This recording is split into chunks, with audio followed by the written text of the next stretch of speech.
Hello guys, we are back in new fanfic, and if enjoying this then please share and like part 1. Now let's start the fanfic. He wasn't about to offer fake explanations or foolish platitudes. They were ninja, damn it. They could handle a few minutes of waiting. Other than it had been more than a few minutes. It was more like an hour. It was Kakashi's fault. Somehow, some way, it was Kakashi and his little monsters. Ibiki was sure of it. He flashed the three a discreet dirty look on principle. Two looked up at him innocently while the third looked like he was mentally trying to perform lobotomy with a dull kunai on Ibiki's already heavily scarred head. Sad thing was, the genin were all still wound up from his test, even after an hour of waiting. With Team 7 still present, the third would him if he left them all unsupervised. There was no telling what kind of chaos would result from his absence. The Chunin were also still present, and Ibiki refused to let them leave either. If he had to suffer, they did too.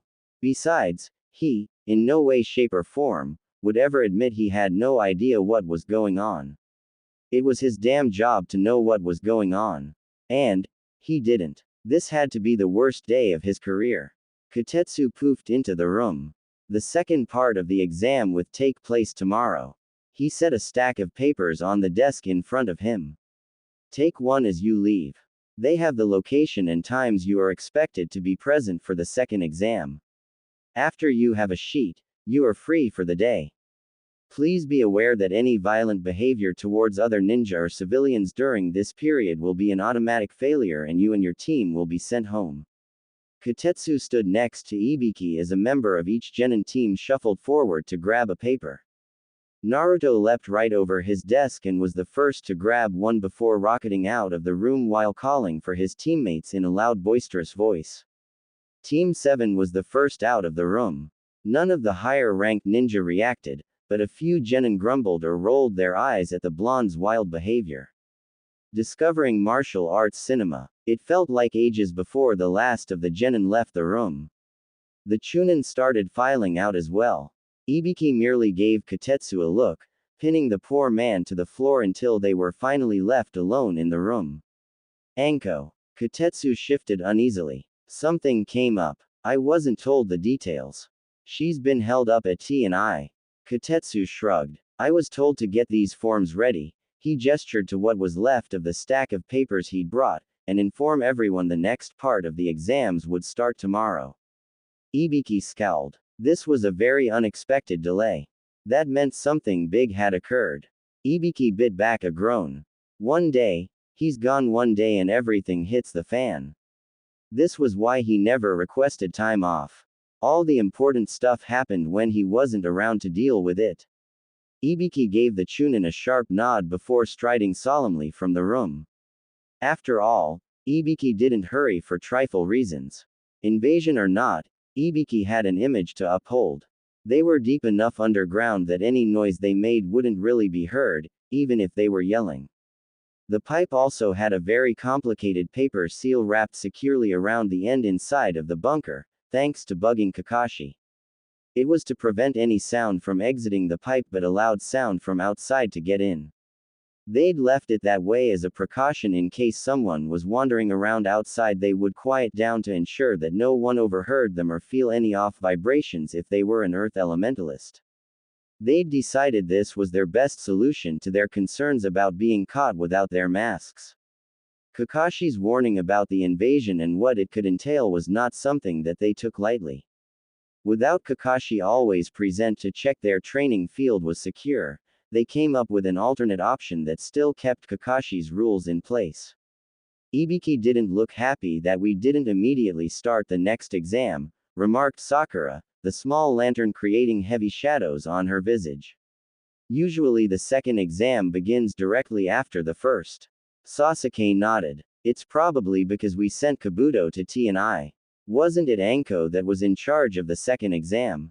Naruto chuckled. Yes. She was bragging about it at the broken kunai. Sakura gave him a blank look. The what? Ninja-only bar and lounge, muttered Sasuke. My mother got mad at my father once for going there and coming home drunk. His teammates gave him warm looks to ease his discomfort about mentioning his family. Anko must have been at T&I when Kabuto arrived. Naruto huffed. Not sure if that's good luck or bad. If Kakashi's right and Orochimaru is involved, she's going to lose it. Subscribing to anime streaming services. Why? Asked Sasuke, voicing what he and Sakura both were thinking. Naruto grunted. There are nearly as many nasty whispers about her as there are about me. He grimaced. She used to be his apprentice before he apparently turned on her and became a traitor. Some even say she's cursed and that he left her here as a sleeper agent. Naruto shrugged. I doubt she's a sleeper. Old man wouldn't trust her in T&I if there was cause for concern. He sighed. However, if she holds as much anger towards him as it sounds like she does, she'll probably jump right into the thick of things without thinking it through. Sasuke sighed. Naruto, have I ever told you how terrifying your CN is? My what? Naruto blinked at him. Your clone network, Sakura supplied. You probably have enough dirt to completely ruin the village if you wanted to. Naruto scoffed. Why would I do that? Sakura gave him a soft smile. We're just saying, Ruto. Your info is that good. He blushed and ducked his head under the praise. Thanks, he mumbled. Moving on, what's our plan? Sasuke shifted to rest his back against the cool stone. You said the second exams are more survival and mission-oriented. He looked at Sakura. The pinkett nodded. From what Naruto's clones could tell when they were scouting around, there was a booth being set up. There was also an interesting amount of scrolls off to the side at the mission's office yesterday. They had Earth and Heaven labels. Naruto snorted. Wanna bet that we need to get one of each for the next test? Subscribing to anime streaming services. No bet, crowed Sakura. She and Sasuke both learned not to bet against Naruto. The plucky blonde had an obscenely large amount of luck when it came to bets and gambling. Sasuke shuddered. And it has something to do with the Forest of Death. Naruto and Sakura tilted their heads at him. Forest of Death. They echoed. Officially it's called Training Ground 44. Its nickname is Forest of Death because it's so dangerous that usually only the elite ninja enter it for training.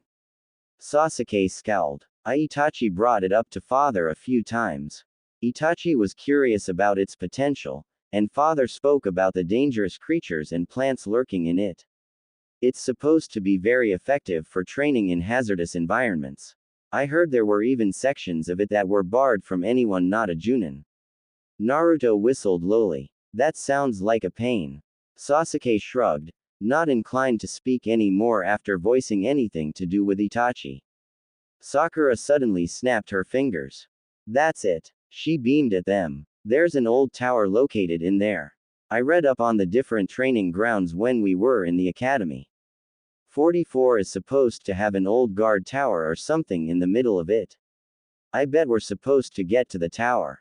Right. So, plans. Naruto's blue eyes darted between them.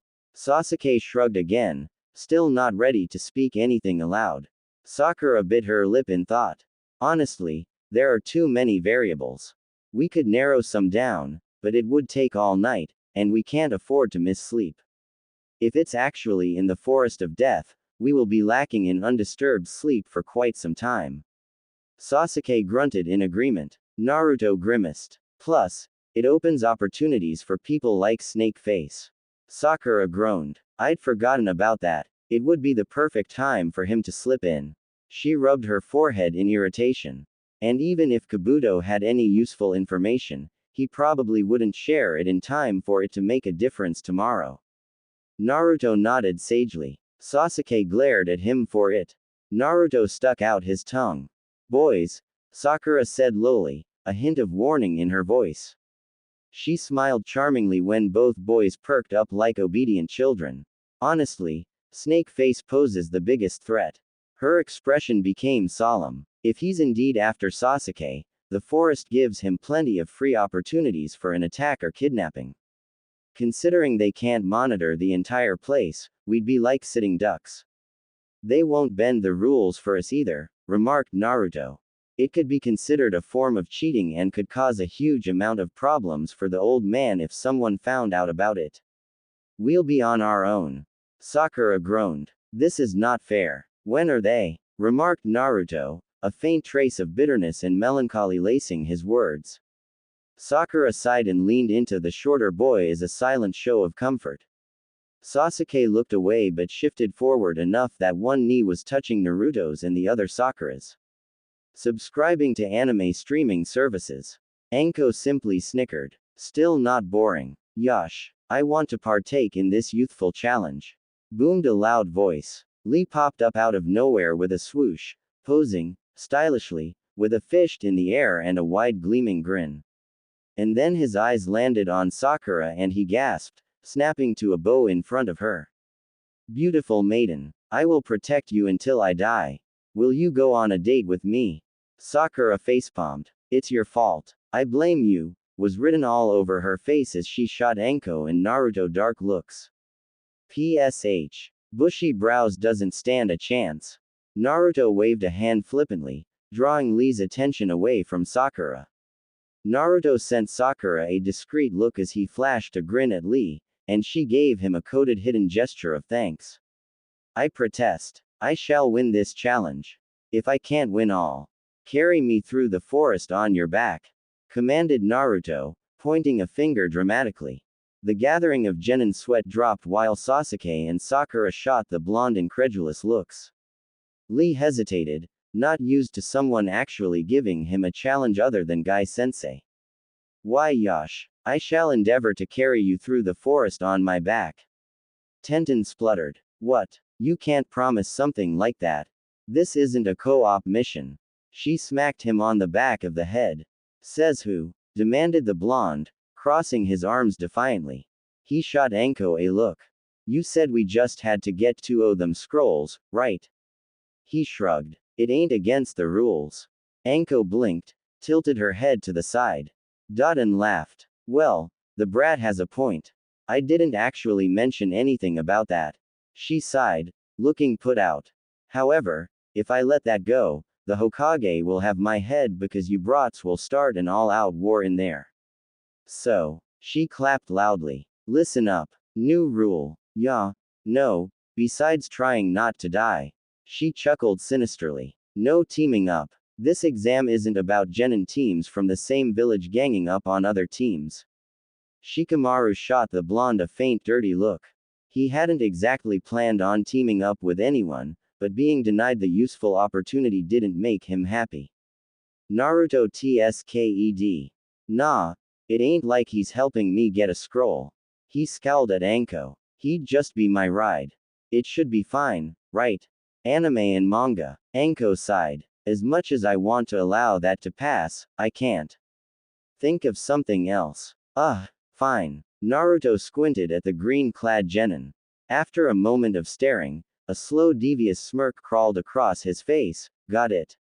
He snapped his fingers. If you fail, you have to go to Ino-chan for a complete makeover. And you have to keep it up for a full month. Lee blinked owlishly. Makeover. Ino looked torn between being horrified and manically happy. Naruto nodded sharply. After the second exam, you have to talk to her about a complete makeover. Yosh. If I fail this challenge I shall do so. What will you do? Remarked Ino, trying to get back at her fellow blonde for throwing her to the wolves like that. Does the same rule apply to you? She gave him a daring look.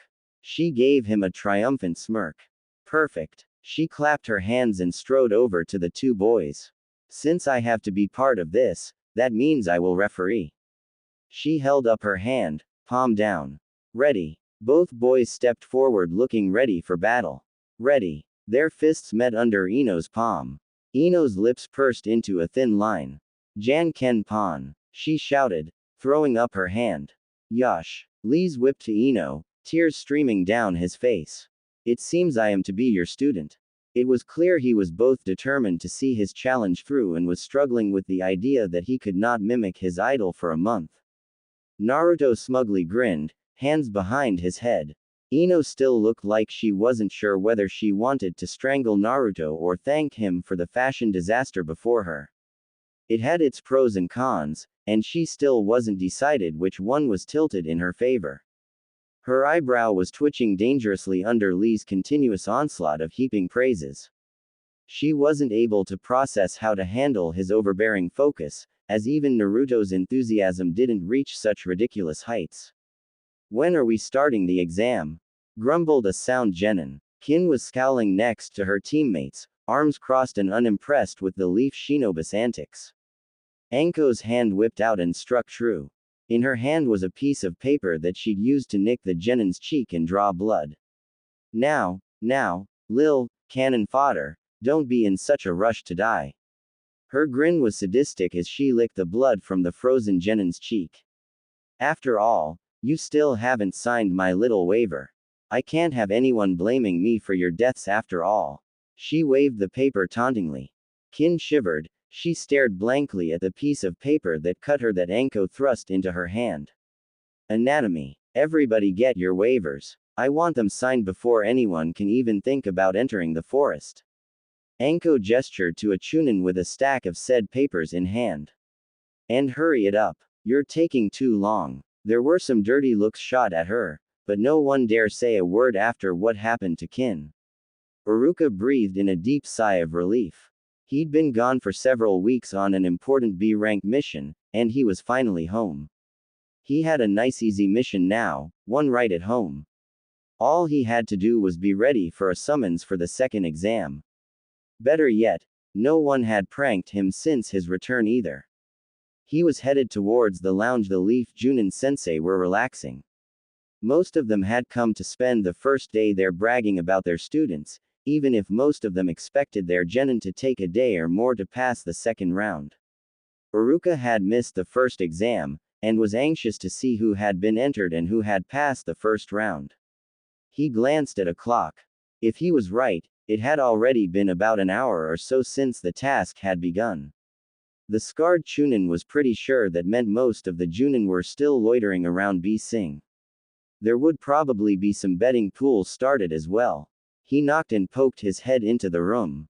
Hey, can anyone update me on who's still in the exams?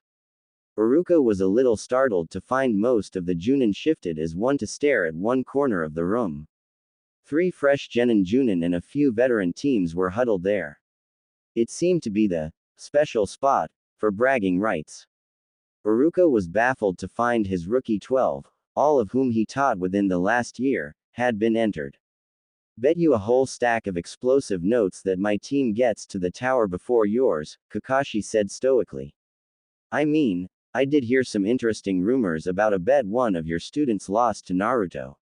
He eyed Guy meaningfully. Guy cried. Manly, tears. Your student is quite youthful. I had not prepared Lee for such a crushing defeat. I shall have to promise him he is not dishonoring the green by following through on his challenge. Asuma's cigarette almost fell out of his mouth. Kurenai's eye twitched. Kakashi hummed. Dishonoring the green. Guy nodded solemnly. It is a proud and honored tradition.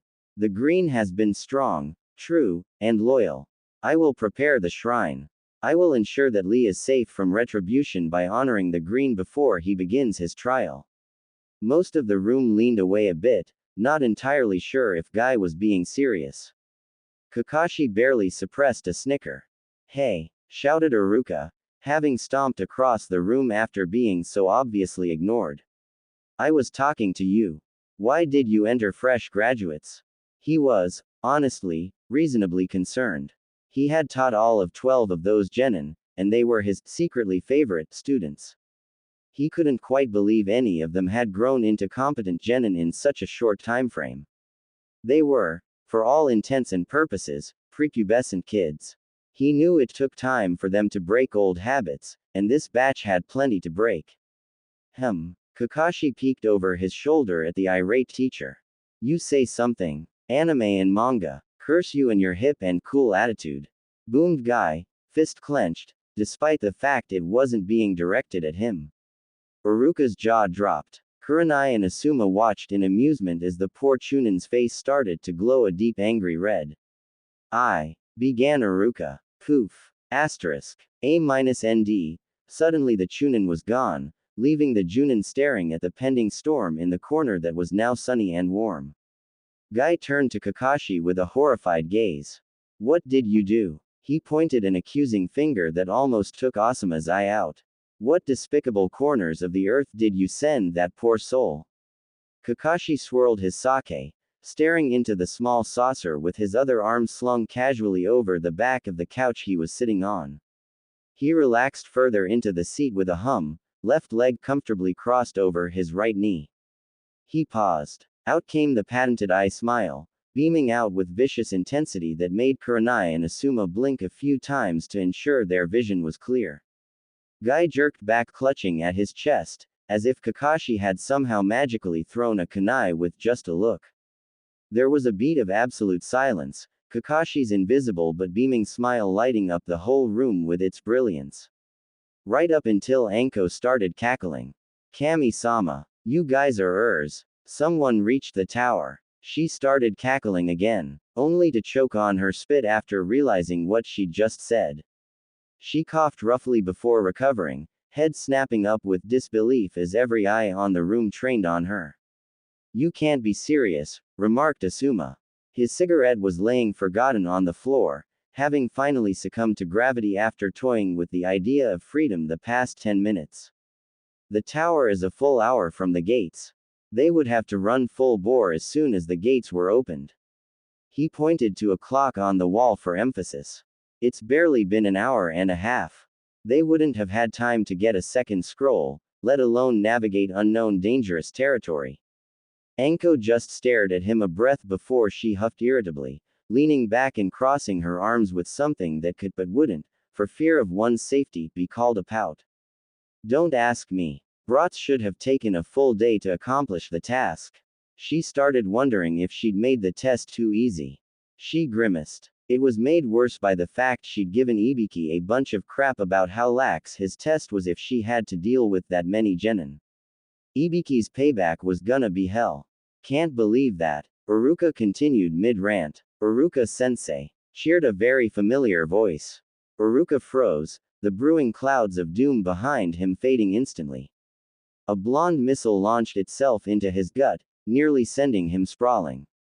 Naruto. A very comforting whiskered smile greeted him, blue eyes squeezed shut as Naruto chuckled. We totally rock, boasted the blonde. Uruka's gaze darted up to find the blonde's two teammates. Sakura looked exasperated while Sasuke gazed moodily at the door they'd entered moments ago. Uruka felt faint. You passed. Naruto backed away, hands automatically going behind his head as he cheerfully grinned at his bemused sensei. We're awesome like that. How? Stammered Uruka, still floored that his worst arranged genin team had already reached the tower. It had to be a new damned record. Naruto's face morphed into cautious suspicion. We pass. No take-backs. Uruka could only nod dazedly. You pass. No take-backs. His gaze focused on familiar blue eyes. How? Naruto's easy-going smirk returned. Well, duh, we got the sneakiest pair of eyes on our team. He sent Sasuke a glare on reflex. Bastard stole the other scroll while Sakura was dealing with the guy handing out ours. He snickered. The guy had no idea.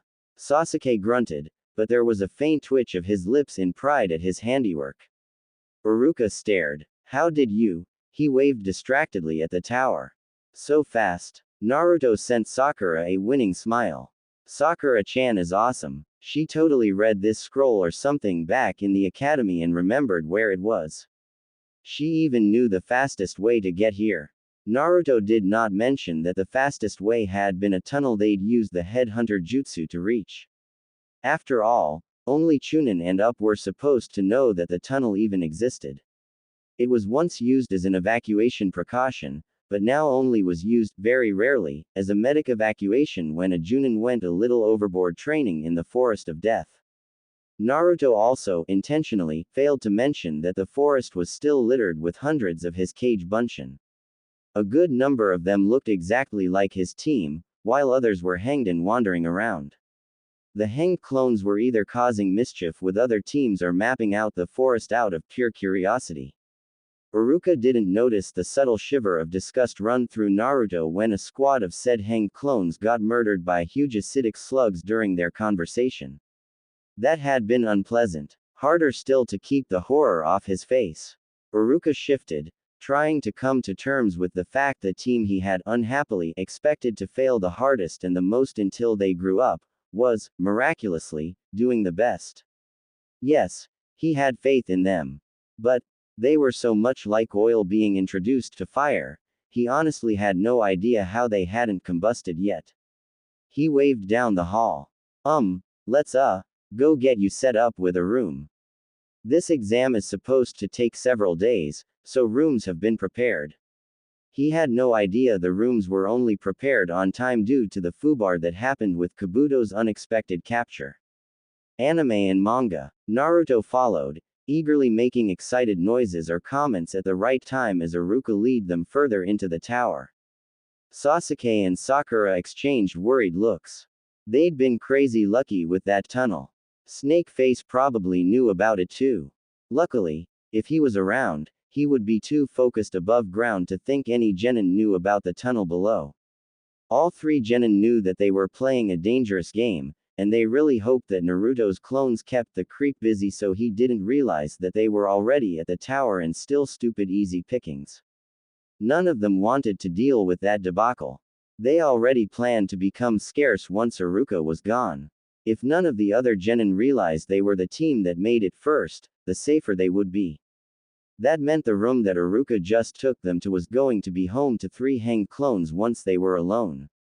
Iruka smiled, having somewhat recovered from the unexpected shock to his system. Right, here you go. You three are rooming here until the second exam ends. You're free to wander the tower, but be warned, mischief and fighting are not permitted. He gave them all the obligatory, look. Try to stay out of trouble. His stern expression dropped and he smiled gently at them. Congratulations. I'm proud of you. He turned to exit the room, waving farewell. I'll be sure to root for you in the third exams. The door clicked shut behind the Chunin, his footsteps fading away down the hall. Team 7 stared blankly at the door several tense minutes.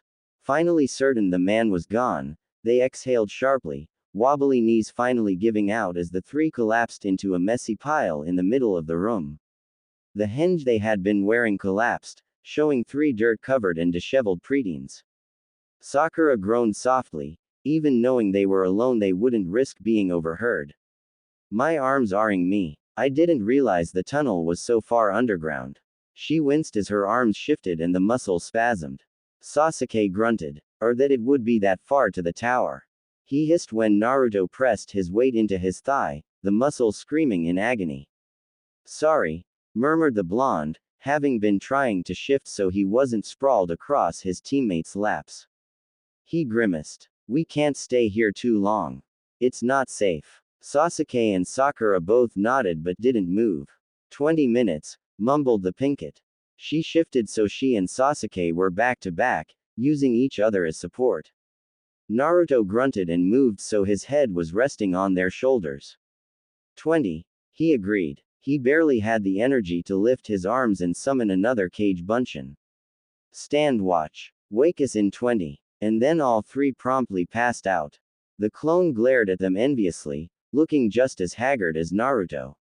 Bastards. It moodily shifted so it could watch the door, a kunai in hand. Iruka swallowed thickly, head bowed and hands minutely trembling. He walked through the halls like a man headed to the gallows. His eyes were wide and unfocused, staring blankly at the floor as his feet lead him down the hall. He reached his destination, the door looming before him.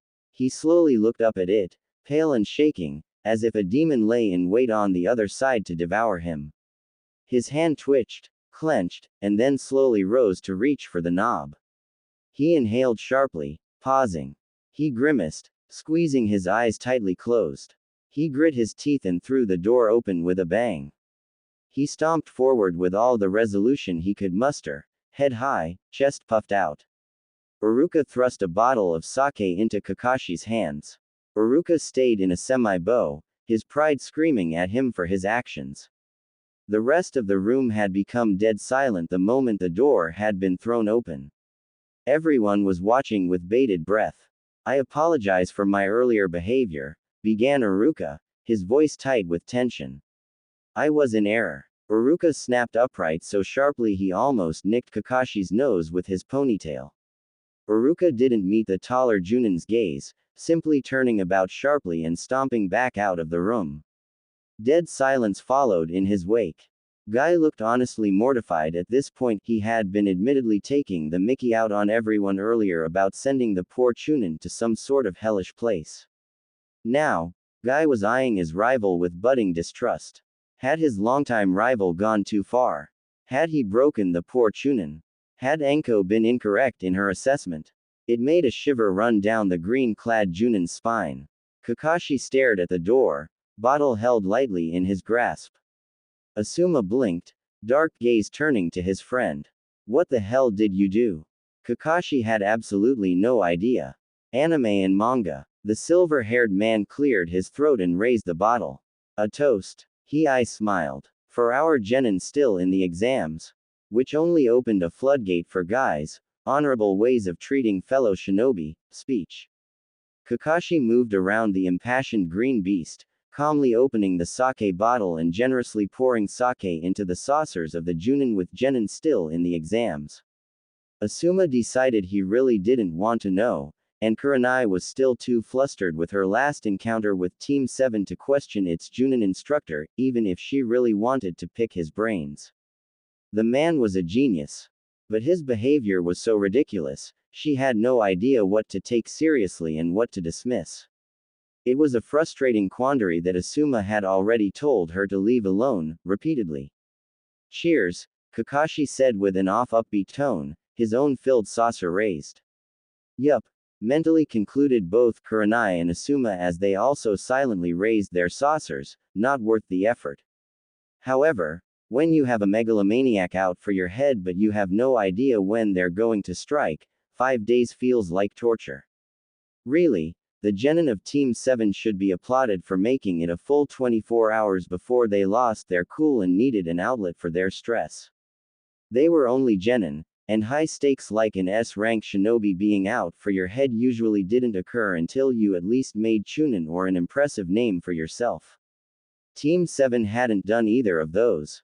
So, Team 7 was on high alert, stressed, and confined to a rather small space. One building really wasn't enough for their kind of energy. They were limited on where they could go and they weren't stupid enough to practice or train while other genin could potentially see what they were doing. They were also quite used to being pressed to the max both physically and mentally on a daily basis.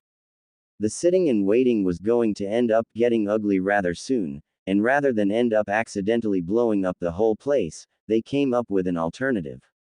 As Kakashi would say, adapt. Besides, local ninja or foreign ninja, Team 7 had the perfect solution to do what they do best. Tamari, if she knew who the culprits were, would surely disagree.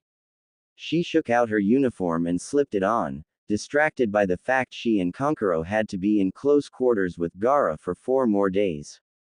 Already Kankuro had almost gotten them turned into paste twice by yammering on foolishly about stupid things. Tamari had barely been able to talk Gaara down, using the exam itself as her ace in the hole. Only her insistence about stronger foes in the near future if he was patient had kept him from smearing red on the walls.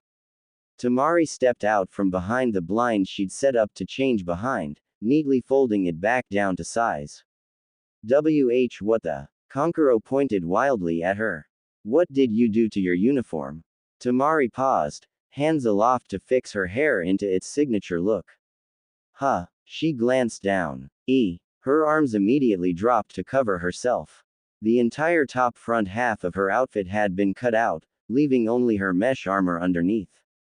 What did you do? You pig. Her whole face was bright red as she glared murderously at Kankuro. Hey, I didn't do it. He waved his hands emphatically in front of him. Who else would have done it? She hissed. She stalked towards him, one hand pulling out a kunai. Gaara wouldn't dare let anyone else enter our room. I didn't do it, insisted Kankuro, grabbing Karasu and thrusting the puppet between them as Temari's hands slashed out. PFF Riep.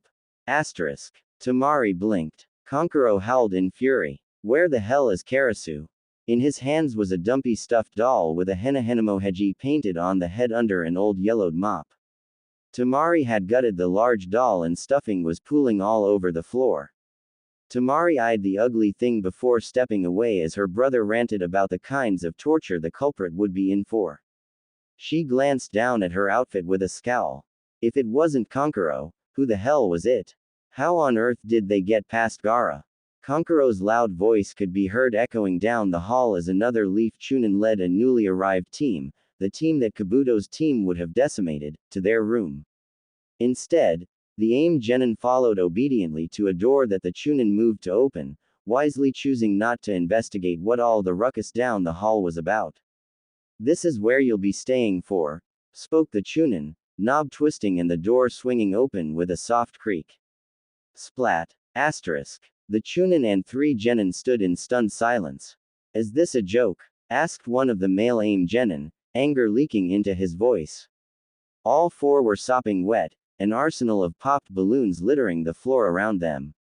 When the Genin turned to the Chunin, they were startled to find the man's face pale. Not here, murmured the Chunin, eyes wild. Anywhere but here, he whimpered. I swear, I thought this was a safe job. It's the Kami damned Chunin exams. How? On then he shunshined out of there like the place had gone up in flames, leaving 3 confused and unhappy soaked Genin behind. Konoha is whack, remarked the leader of the trio, shaking his head and moving towards their temporary residence. Thap. His teammates edged away under his ki, his body completely covered with flour. Where is Karasu? Demanded Kankuro, grabbing the nearest AIM Genin and shaking her furiously. They hadn't heard his thundering approach due to their shock. Let her go. The other male of the group threw a shuriken at the enraged Sunanin, making him drop the AIM teen.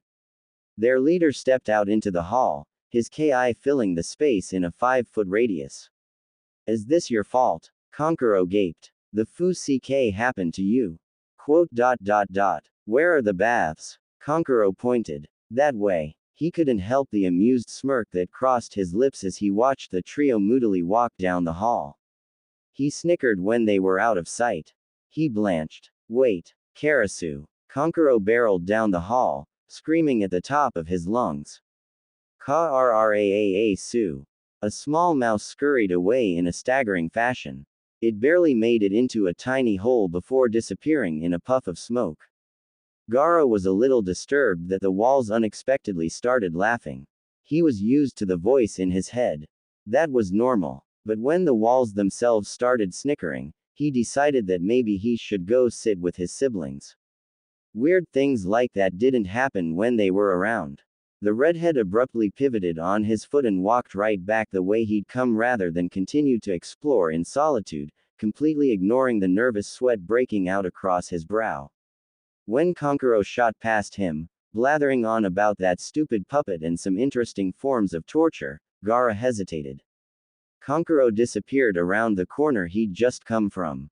Kankuro yelped, followed by a loud thud. A short bit later, Kankuro was squealing like a stuck pig. The walls laughed again, only closer this time, like people were standing on either side of him. Gaara froze, eyes glancing up and down the hall. Kankuro had turned the corner, and that left the redhead the sole occupant of that stretch of hallway. Cold sweat trickled down Gaara's spine. Gaara shunshined without thought, instantly transporting himself to his and his siblings' room. He suppressed a shudder and quickly opened the door. Temari pinned him with a glower. The usually meek blonde looked like she was rooting around in his brain for answers, untold threats glittering in her dark eyes. She was crouched on her bed in one of Kankuro's black undershirts, a needle and thread in hand. Usually Gaara would put her in her place. Such looks were laughable after dealing with the things their father had thrown at him. But the laughter had left him a little on edge. So, instead of him immediately threatening her, they just stared at each other for several tense moments before Temari, tsked, and focused back on the garment in her hands. Gaara paused once more. He had never been frightened or intimidated by his siblings, but someone had clearly pissed Temari off to a point she'd forgotten her fear of him enough to actually wordlessly threaten him. That meant she might be foolish enough to actually follow through with it too. Gaara usually didn't care one way or another, but if he were being honest, of his two siblings, Temari had always been the most tolerable. If he'd have to deal with Kankuro by himself, and Kankuro would probably be dead before the sun set, if that long. If he'd have to deal with both Baki and his father. Fate and destiny are powerful metaphysical constructs that man has both praised and cursed since the beginning of time. They are concepts that can profoundly alter someone's course through life.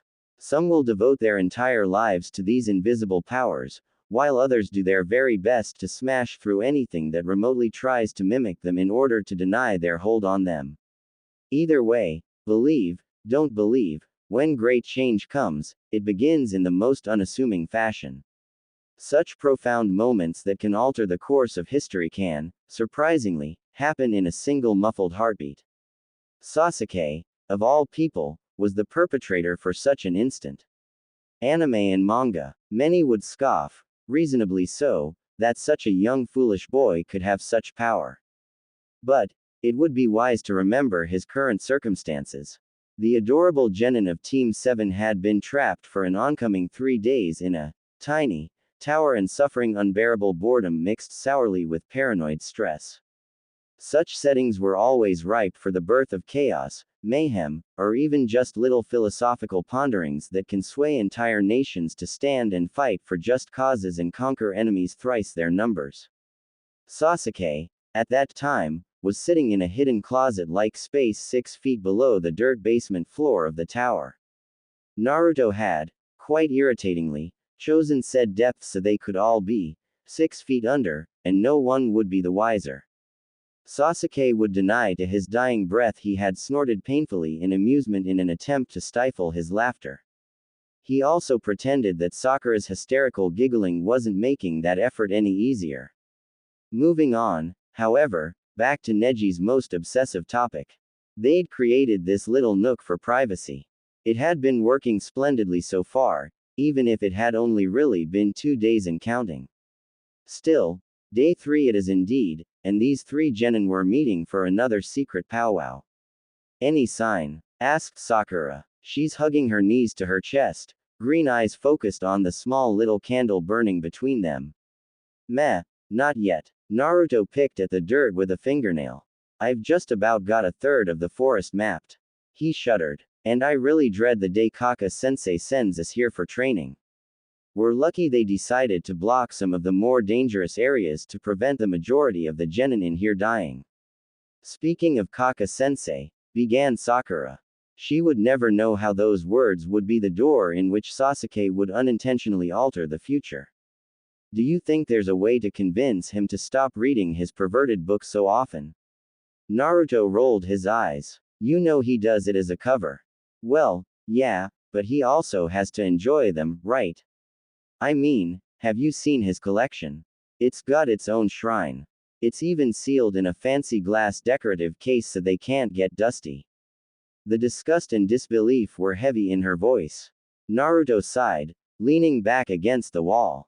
I don't understand why girls are always ragging on him for reading that stuff. I mean, girls are just as perverted.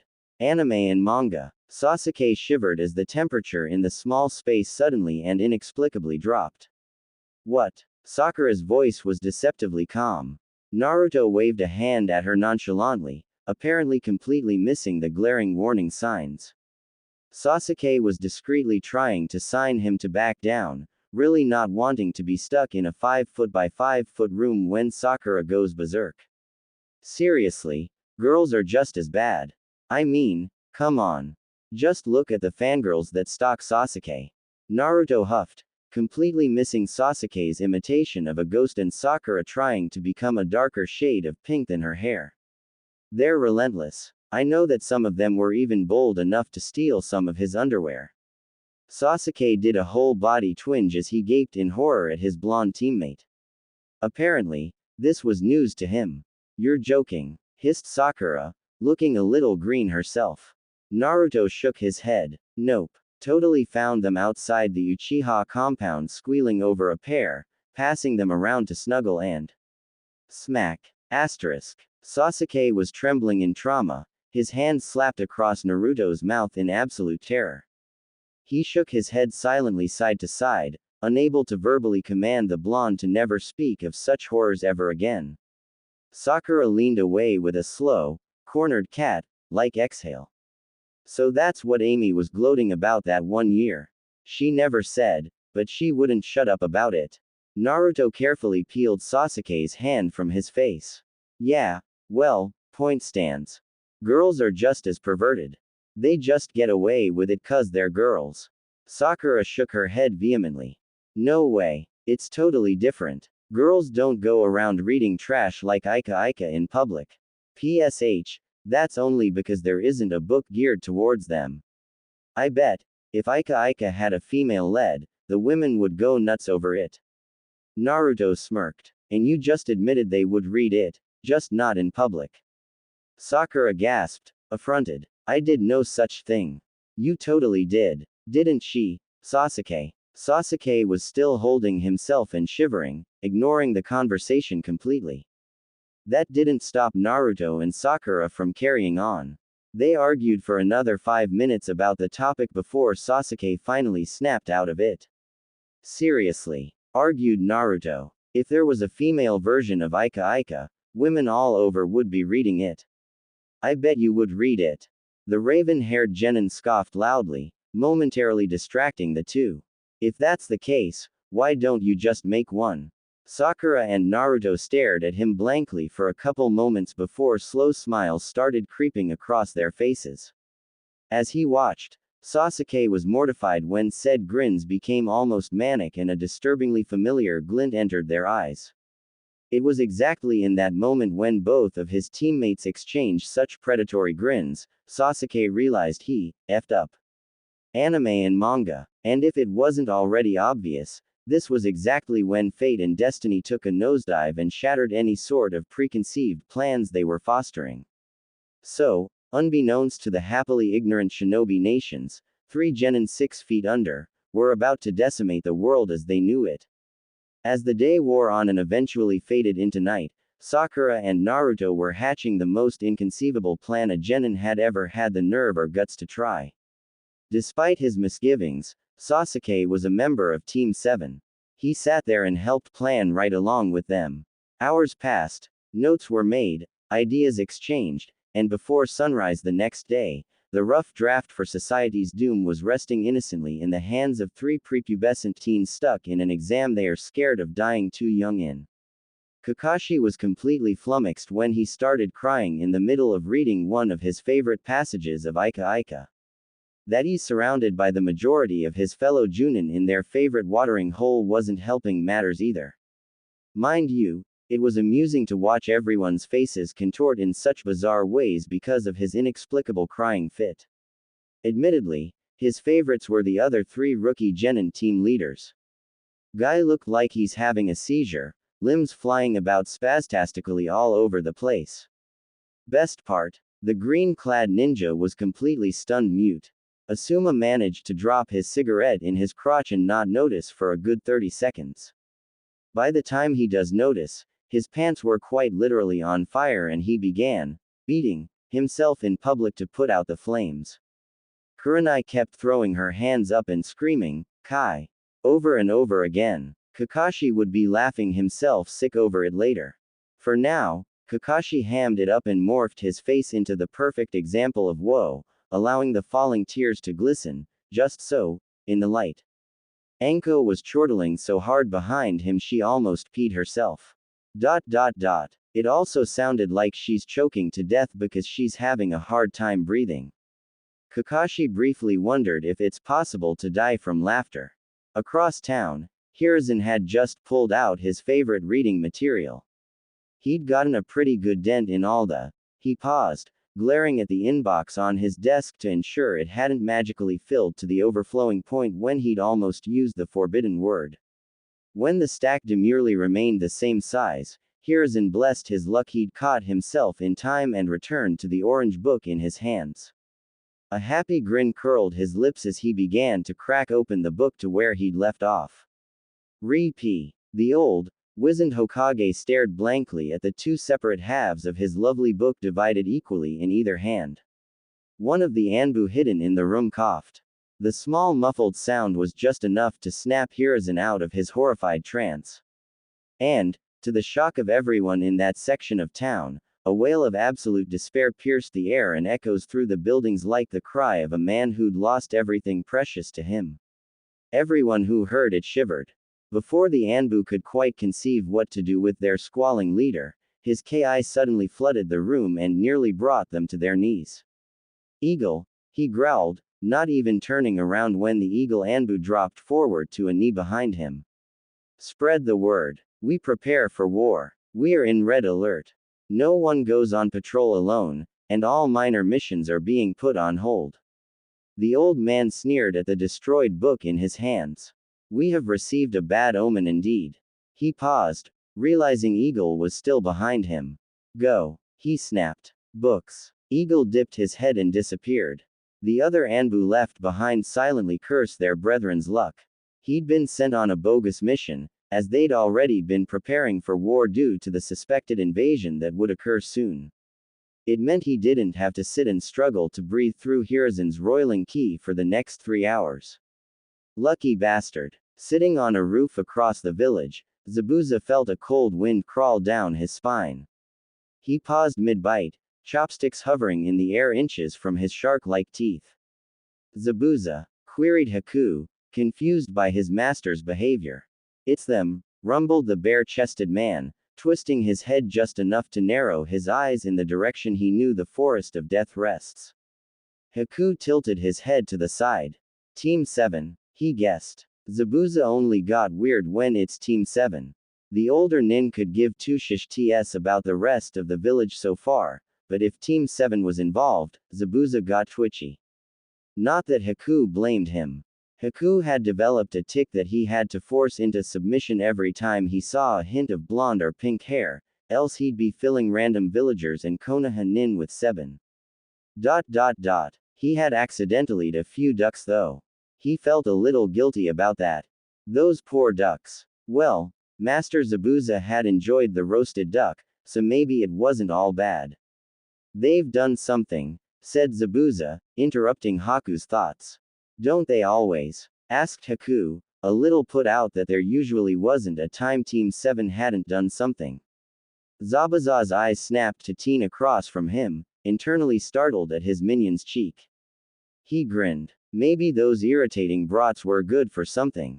Haku got weirded out when Zabuza started grinning at him widely, the older nin's teeth flashing menacingly in the dim lighting. Far away in a quaint little town that was still bubbling with excitement even as the hour started to get late, Jiraiya was completely flabbergasted as he sunshined all across town in a mad panic. He grew paler each time he stopped to look around at his new destination before popping away just as quickly. At long last, there, in the distance, hope flickered before him like a dying man in a desert finding an oasis. Jiraiya cried tears of joy as he raced towards his goal, arms outstretched and hands splayed wide. He threw open the doors to the public baths, and was completely crushed that his salvation had turned out to be a mirage. Staring at Jiraiya in confusion was a whole bunch of buck men enjoying a good soak. No, roared Jiraiya. He's completely unable to fathom, in a town full of 19 different bathhouses, that all of them were completely empty of any women. This is a result of that mush. I finished that, literally at midnight, and started writing this. It is now 3:30 a.m. I've been typing for 8 hours. I really can't quite figure out where this insanity came from, honest. It's funny as hell in my immensely sleep-deprived state. Not sure if it will be the same for y'all who are less likely to be as inebriated. Oh, and I really hope you forgive me for the length and randomness of it. But I also feel like demanding your undying love and affection for wanting to share this idea so badly that I stayed up an extra 3.5 hours typing it for you immediately. Love me, damn it. Love me. Orochimaru was pretty proud of the fact he could keep his cool during chaotic situations. Plus, it was entertaining to torment your enemy by looking amused the whole time. It tended to piss your enemy off. Chasing insignificant little genin was so laughably easy that taunting them was the only sort of enjoyment he got out of it. So, it was a little unexpected that the blonde one came barging out of nowhere to punch his summons away from the frozen Uchiha. First off, he hadn't expected the blonde to have any sort of capability to accomplish something like that, let alone escape his first summons. Worse, after giving his teammate a verbal lashing that made Orochimaru want to snicker, the blonde turned a scowl on the still disguised man. I don't see what you're so sacred of. It's not like this pasty chick is Oro prick. I mean, come on. The blonde rolled his eyes before doing a very insulting flappy dance with his hands and hip wiggle while sing-songing, Oro Oro Oro Chi Chi Chi Chi Maaaaaaaaru. I play with little boys, and piss my pants when Sarutobi arrives. Orochimaru's eyebrow twitched, but he resisted his initial response of gutting the kid while hurling back insults as well. He waited a couple seconds to see if the fool would stop, but the blonde was belting out the song with oblivious pride. The snake Sanin decided he would put an end to the degrading display.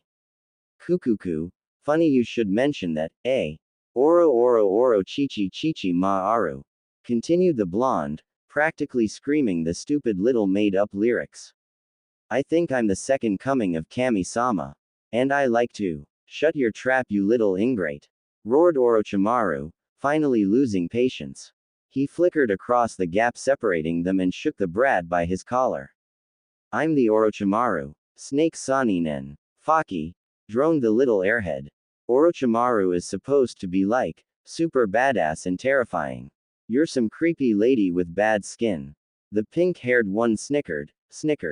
There was an odd roaring sound in Orochimaru's ears as he hurled the blonde at his teammates. They cried out, falling in an undignified heap against the trunk of the tall tree.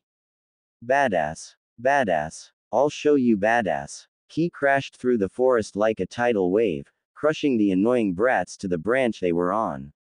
Orochimaru sneered at them, grabbing his false face and slowly ripping it from his proper visage.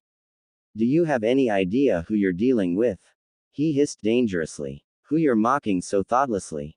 The blonde one brightened, completely ignoring the suffocating Ki to pop right back to his feet to bounce into his ridiculous little dance. Yup, it's Oro Oro Oro Chi-Chich. A hail of kunai shot at the blonde, his two teammates crying out in horror as the deadly blades all impacted with heavy thuds. Orochimaru preened as the blonde idiot gaped stupidly at him before he started to topple off the branch. Then the blonde bastard grinned. Just kidding. And disintegrated into a pile of mud. Orochimaru stared. The Uchiha and the pink banshee were edging away. Orochimaru's gaze flicked to them, eyes wide with fury. Without a thought, he sent a wall of mud at the two surviving brats, utterly crushing them beneath the swift and unexpected attack. Orochimaru gloated over the pile of mud for all of 5 seconds, and then reality smacked him in the face when he realized he just crushed his prodigal host in a fit of fury the likes only pathetic Chunin and below would fall fate to. Orochimaru hopped over to the mess, muttering his frustration under his breath. What is it with blondes? Why am I cursed to deal with such annoying pests? How is it that they have the stupid and inexplicable ability to piss me off at the drop of a hat? First it was Tsunade who could demolish trees with a single flick of her finger and had mood swings from hell, then there was that fool Minato that stole my rightful place as Hokage, then I had to deal with that numbskull who calls explosions art, and now I have to deal with some prepubescent kid who's so idiotic he intentionally taunts S-class criminals.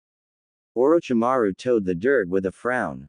Such a vulgar mess. Stupid blonde for making him have to deal with it. He totally ignored the fact he was the one to make said mess. He silently prayed that the Uchiha managed to survive, especially as Orochimaru wasn't entirely certain the raven-haired boy's eyes would have been spared his fury if the Uchiha indeed perished. The snake Sanin rolled his eyes and huffed, deciding he would indeed waste chakra to use a water jutsu and see how bad he effed up. After all, it was deplorable if his clothes got dirty because some stupid blonde. Orochimaru mentally cut of the rant and focused on a low-level water jutsu to clean away the mud. Orochimaru was expecting broken bones, maybe some splashes of blood, and a couple crumpled bodies at his mercy.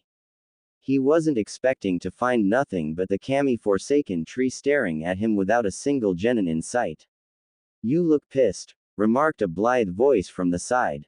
"I mean, I'm pretty sure that's what expression your Yuli face is wearing, but I could be wrong." Yellow eyes were wide as he slowly, oh so slowly, turned to find the orange-wearing midget squatting on a branch 2 trees over. The brat's head was edged to the side and he was squinting at Orochimaru and rubbing his chin. "Yep," continued the blonde, "I'm pretty sure that's anger." He snapped his fingers and grinned, like he'd just made some monumental connection. Orochimaru hadn't been this pissed since Jiraiya copped a feel of his when the idiot Toad Sanin thought Orochimaru was a girl due to his long silky black hair and patterned kimono he was wearing for a festival. "Where is he?" Orochimaru's voice was deceivingly calm. The punk shrugged and cleaned an ear with his pinky. "Dunno. Tem is probably starting some fight with another genin team for a scroll. He told me to go, be a distraction elsewhere." The blonde rolled his eyes. He propped a cheek on his fist. "So, hi, I'm a distraction." Unadulterated rage coursed through Orochimaru, and he lashed out with vicious intensity. His kunai struck home, and he felt the beginnings of bliss. Poof. Asterisk. The trees in a 20-meter radius were obliterated, leaving a fuming snake Sanin hissing in rage within the remaining crater. "Whoa." A brown-haired youth staggered in line at the cafeteria inside Training Ground 44's tower. His raven-haired teammate reached out to steady him with a concerned frown. "You okay?" The brown-haired youth gave a smile. "Yeah, I think that snake we had in the forest is just disagreeing with me." He made a woeful expression. "Revenge for eating him, I guess." Their third teammate, a busty blonde, rolled her vibrant green eyes. "Please, snakes don't go around getting revenge." The brunette frowned and crossed his arms with an aloof air. "Shows what you know. This snake is totally pissed." He grabbed his gut. "Guys fightin', even now." The raven-haired teen sighed. "We ate that snake too. We're fine." "Yeah, but I'm the one whoed him so we could eat him, so he's all vindictive of me." The brunette nodded resolutely. He held his firm stance for a beat longer before groaning and curling in on himself. "No really, I'm not feeling so hot. I think I'm going to skip lunch and head back to the room." The raven-haired teen sighed again. "I'll walk back with you. Don't want you collapsing somewhere inconvenient." His gaze darted meaningfully around the room at all the high-strung genin gathered there. Half of them were sporting splashes of bright paint, new unwanted haircuts, or patched-up clothes that had been whole previously to arriving at the tower. The blonde huffed and crossed her arms moodily. "Great. We're skipping meal time again. I swear Mickey, when we get home, you're buying me 6 5-star meals." She glared at the brunette who was clutching his stomach and groaning lowly.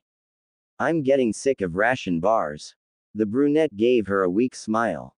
"Yeah, sure, whatever you say Sonia," he agreed distractedly. The team left the cafeteria and made their way to their room. Once inside, the blonde instantly put a silencing seal on the door after securing it. "So, snake face?" she asked instantly, green eyes sharp. The brunette straightened immediately, all signs of illness gone. Contact was made. Confirmed the target. His eyes darted to their raven-haired teammate. Sensei was correct. Snake face is dangerous. He smirked. But snake face is pissed. Won't be thinking straight for the next couple of days. "I think our ploy will work." His teammate's shoulders sagged with relief. "Good," responded the blonde. She sighed. "Still, be careful. Snake face is clever. We can't afford to take chances." The brunette grinned until his teeth were all exposed. "Trust me, I got this." His eyes subtly flicked to their raven-haired teammate again. "No one messes with Team Kubaiko." He looked decidedly dangerous as he said it, and his teammates were both startled and touched by the sheer emotion behind it. Uruka yelped, barely dodging a wadded mixture of paper and glue. He had hoped that all the pranks on his person would cease after his extended B rank. Sadly, it seemed he had underestimated whomever had been devising such nasty traps. It seemed that even something as pivotal as the Chunin exams wouldn't hold back the arsehole causing all these shenanigans. He wouldn't lie, however. It seemed that he wasn't the only poor sap getting caught in the mess, and he was rather smug about it. He'd already heard rumors that Training Ground 44 Tower was receiving annoying prank attacks, as well as the village itself. If Uruka was being honest, he was glad that all the jerks who thought Naruto, and some of his lesser-known students, wasn't that bad, and pranking was harmless, were getting tagged relentlessly. He could shove it in their faces that being pranked a lot. That didn't mean he enjoyed suffering any more than his comrades did. Uruka, however, was suitably impressed that someone was managing so much chaos. He had never managed to make such a large swath of victims. No one had ever been so paranoid when he was at the height of his pranking career. Kami helped them, but everyone was paranoid. He'd heard many of his Chunin buddies bemoaning their bad luck when they got hit. He'd even heard snippets of Junin getting caught up in it too, and it seemed like they were out for blood. Wanted posters for information about the fools responsible were posted everywhere. There was even an impressive reward for anyone with credible info. Uruka didn't know whether he wanted to congratulate the prankster or beat him senseless. After all, the Leaf had never been so alert unless it was wartime. And, if you looked at the twitchy ninja, the tense shoulders, the pinched expressions, and the paranoid eyes constantly on the lookout, you would think a war was still going. Uruka had no doubt that any visiting ninja for the third part of the exams would be blown away by how high-strung and on edge all of the Leaf Shinobi were. It would probably make them just as paranoid, and hopefully instill some doubt that Leaf had gotten lackadaisical. Several people had already come to Uruka about the whole mess. They'd demanded to know if Naruto was responsible. Uruka stared at them like they were idiots. Naruto was impressively clever with pranks, but there was no way the solitary blonde could cover so much ground consistently. Uruka was also forced to point out that Naruto had been on an extended mission to wave while the pranks were still occurring. So basically, there was no evidence that could put the blonde in T&I for questioning. It had upset the crowd that had arrived at the academy demanding answers. They had really hoped it was the blonde because he would, supposedly, be easy to deal with. Uruka had watched them leave and rolled his eyes at their foolishness. Really, Uruka would never rule out Naruto. He wouldn't tell them that, but Naruto had proven he was a downright terror when it came to pranking. But Uruka had told them the truth, too. Naruto couldn't do all the recent stuff alone. Even with the Kage Bunshin, Naruto would be extremely hard-pressed to keep up with missions and training, let alone trying to wedge in the sheer amount of well-thought-out pranks. But Uruka couldn't imagine Sasuke or Sakura helping out. That was beyond ridiculous. Really, Uruka didn't rule out Naruto, but he sure as Kami-sama didn't know who else would have the time to team up with him to create such unparalleled messes. Nor did he have a clue who would want to. After all, the wanted posters were not flattering, and sooner or later someone would be caught and be made to suffer.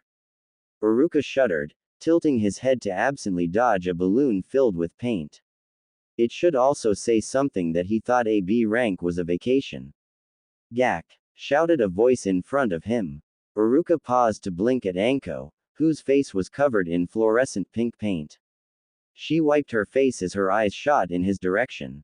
Uruka barely had time to put a kunai between himself and the one aimed at his neck. What in Kami-sama's hell do you think you're doing? She hissed, a wild look in her dark eyes. Uruka huffed. It wasn't me. It was aimed at my head.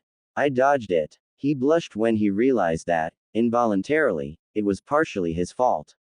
Sorry. If he remembered right, she often went to the dango shop down the street. Look, it wasn't me. But, since I was inadvertently responsible, I'll treat you to some dango. Her eyes narrowed a beat, and Uruka had to suppress an uneasy swallow. Anko pulled her kunai away. Fine. She huffed and muttered some curses. Let's go. She grabbed his arm and started dragging him down the street. I only have a little while before I have to go check on the fresh meat at 44. Fresh meat, he echoed, bemused by the whole situation. He'd never actually met Anko, but she was turning out to be rather similar to the descriptions he heard in passing. Anko abruptly stopped, causing Iruka to bump into her. She whirled on him, and he cringed back, though that wasn't very far considering she still had hold of his wrist. You, she snarled. Iruka blinked. Me, you're that academy teacher. She poked him harshly in the chest. He was pretty sure he was going to get bruises from this whole encounter. One of them, yes. How did you do it? She demanded. He stared. Do what? How did you get all those whiny kids to be so competent? What? He leaned away as she loomed closer over him. The rookie 12. She nearly bellowed. How did you do it? There's never been that many rookie teams in the exams before. And they all got to the tower already. Iruka shifted uneasily. All of them, she hissed. Worse, they still act like brats. She huffed and threw her free arm in the air. I don't get it. Ibiki is giving me hell because they all made it. You're the only thing that's different. It's your first gig. This is just impossible. She grabbed his collar and shook him. What did you do? Mama, Anko, you shouldn't be roughing up your fellow leaf ninja, said a bored voice. Anko's head whipped around so fast Iruka was sure he heard a snap. Kakashi. Anko promptly dumped Iruka on his. Do I get to torture your team after the exams? She crooned at the silver-haired man. They are such an amusing bunch of brats. Kakashi I smiled. We'll see. After all, they may just get promoted and be taken off my hands. Anko snorted. Yeah, right. She squinted at him. Did Naruto give you any more of those explosive notes he secretly hoards? Kakashi tilted his head. Your prey is getting away. He pointed at something over her shoulder. Iruka cursed, having almost been around the building when Kakashi ratted him out. Bastard. Hey. Anko leapt towards him. You owe me dango. Iruka sprinted like a madman, but he only made it 3 blocks before he was trussed up by several snakes. Anko cackled as she stood over him. Man, you're too easy. Naruto at least makes it across town before I catch him. She grabbed him and threw him over her shoulder. Let's go. She pointed dramatically before walking jauntily back the way they'd come. Dango. Dango. Everybody's favorite yummo. Dango. Dango. Have to have it every dayo. Iruka groaned as Anko kept up the weird sing-song. He'd found an adult female version of Naruto. He didn't need 2 of them. One was plenty. Ooh, Sensei-kun. You have a firm butt. Cooed Anko, squeezing Iruka's rear. He squealed and managed to struggle out of her grasp. He landed uncomfortably on his face before rolling around to glare at the woman leering down at him. That was uncalled for. He shouted. He totally wasn't blushing. He wasn't. Ah, does Lil Sensei-kun need a hand? She reached for him. He managed to pull a kunai and made a swipe at her hand, making her pull back. Don't touch me. He glared. I'll cut you, he growled. She blinked at him slowly, and then a wide smile split her face. Oh really? I hate blondes. I hate them. They're vile despicable creatures. He sneered at his hands frustratingly clean of any blood. He'd spent all day looking for that stupid Uchiha. And he still hadn't found him. Worse, Kabuto had yet to meet up with him. He had expected the silver-haired youth ages ago. For all the ruckus he was causing, Kabuto should have shown up hours earlier. With the damn Uchiha in tow. And, more frustrating, the genin in this exam were decent enough to know to avoid the amount of noise he was making in his fit of anger. The snake Sanin had no victims. All of his targets had remained out of his grasp, and the 4th day was coming to a close. Orochimaru was ready to pull out his own lustrous hair. Oh, hey, you look pissed, man. Oh Kami-sama, please, mentally bemoaned Orochimaru. Not him. Anyone but him. Orochimaru turned, and there, hanging upside down from a branch, was the orange menace. You okay? You don't look okay. You look a little pale. The pink-haired monstrosity was sitting on the branch, kicking her feet back and forth with a concerned frown. He is pale. Do you think we should call a medic? The Uchiha, leaning against the trunk of the tree next to her, snorted disdainfully. No, we'd probably get booted from the exam for calling them. But it's Oro Prick.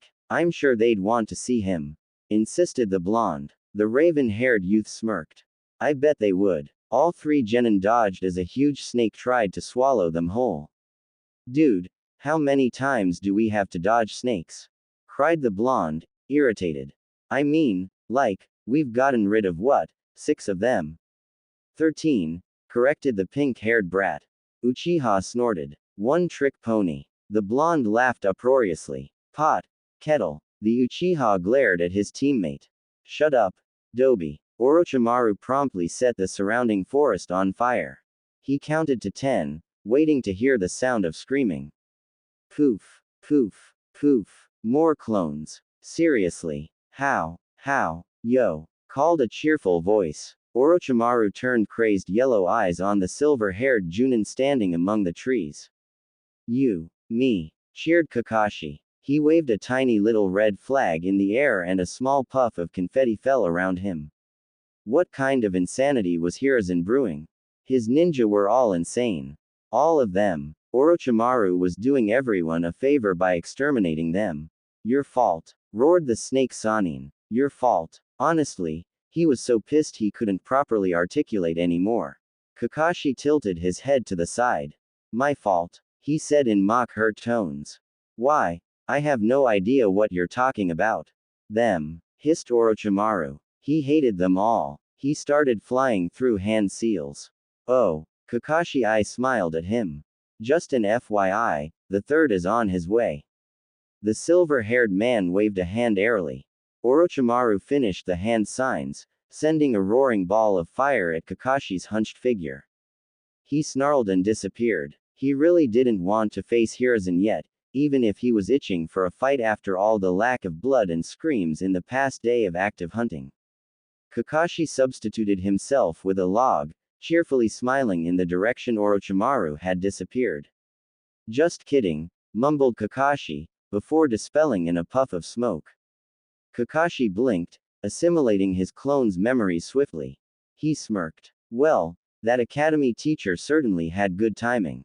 That could have gone a lot worse if Anko had been around to get the report of the 3 bodies that had been found. He also wondered what mischief his wonderful genin had gotten up to in order to enrage the snake Sanin so. It would probably be quite the story. He really wished they could have gotten pictures. Those would be priceless. Naruto whistled lowly, looking up at the ceiling of their hidden little bunker. Kakashi is my hero. Sasuke and Sakura blinked owlishly. How do you do that so fast? Grumbled Sasuke, rubbing his temple as he tried to gather his wits. Practice, remarked the blonde with a light shrug. Be glad you could create 2 Bunshin for that last encounter. He smirked. Woodle Ed had you missed the action. Sakura snickered. Yeah, that was awesome. She grinned. I'm glad you convinced Kakashi to teach Sasuke and I. Naruto shrugged. Would have taught you myself, but the old man forbid me from doing so. Worth it, muttered Sasuke, dark eyes gleaming. Oro-chan was livid. Sakura muffled a guffaw. Did you see Kakashi? He totally stole one of your confetti bombs, Ruto. And the flag. Naruto sighed in bliss. Kaka-sensei is the best. We owe him one, remarked Sasuke. He stared at the small candle between them. Naruto and Sakura nodded. I would suggest one of his favorite books, but I'm pretty sure he already owns them all, muttered the blonde. Sakura huffed but didn't remark. Instead, she turned to look thoughtfully at the small flame. We could try pranking his greatest rival, she mused. She looked up to find both of her teammates looking at her with glowing eyes.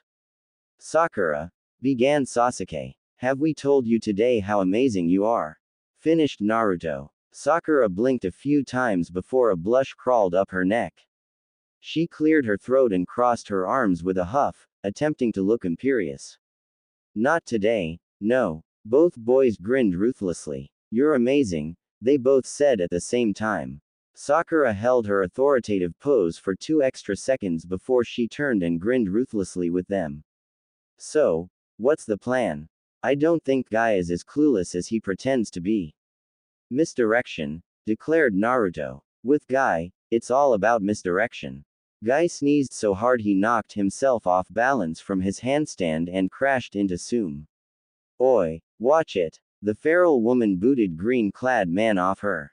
Guy blinked as he was flung into a building across the street, staring at her upside down in bemusement as she stood and brushed herself off. In all honesty, not many were able to bodily pick him up, let alone throw him. Because he wore his weights all the time, it made him rather heavy, and generally no one was able to move him. She was patting off her hands and turned to continue her way down the street when Guy suddenly shifted and was standing right in front of her grinning. She lashed out with a kick before she even registered moving.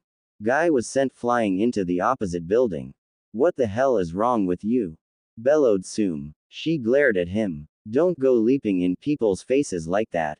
Guy was instantly on his feet and once more standing in front of her, albeit this time he was just out of kicking distance. Wonderful maiden. Your youthful spirit is most impressive. You have greatly moved me. Sume suddenly remembered why she'd avoided meeting this man face to face. He was far too much to deal with without being completely smashed first. Her hand was already clenching and unclenching for a sake bottle. Her partner huffed out a wolfish laugh, leering at her from his haunches. She shot him a glare before focusing on the green-clad ninja that was still screaming something about youth. You're in the way. Move. Sume gave the idiot a flat stare. Guy's teeth glinted as he gave her a thumbs up. You are most persuasive. Let me buy you a drink, my young maiden. Sume really, desperately wished she wasn't single. Look, I'm just headed back to the compound. I don't have time to deal with. She looked him up and down with a frown. You. Aha. But I have offered a wonderful reprieve on this hot night. To share a drink on this blessed evening would greatly inspire our youthfulness and set fire to a tiny ember that would lead to an inferno of a relationship. Dear Kami-sama, how was this man still a ninja? Forget that, how had no-o need him yet? Kuromaru was audibly chuckling at her plight. She would get him back for it later. Look, I'm not interested. She rolled her eyes. Besides, you couldn't afford it anyway. Sume froze, unable to fathom why she'd just given him that opening. Did she or did she not give Kiba a hard time for speaking before thinking? And here she was doing it herself. Shit. The telltale glint in his eyes only served to horrify her further. Yosh, let me prove my youthfulness. You will not be disappointed. And before she could protest, he literally swept her off her feet and raced away down the street, crowing about the most satisfying sake to be found in Leaf.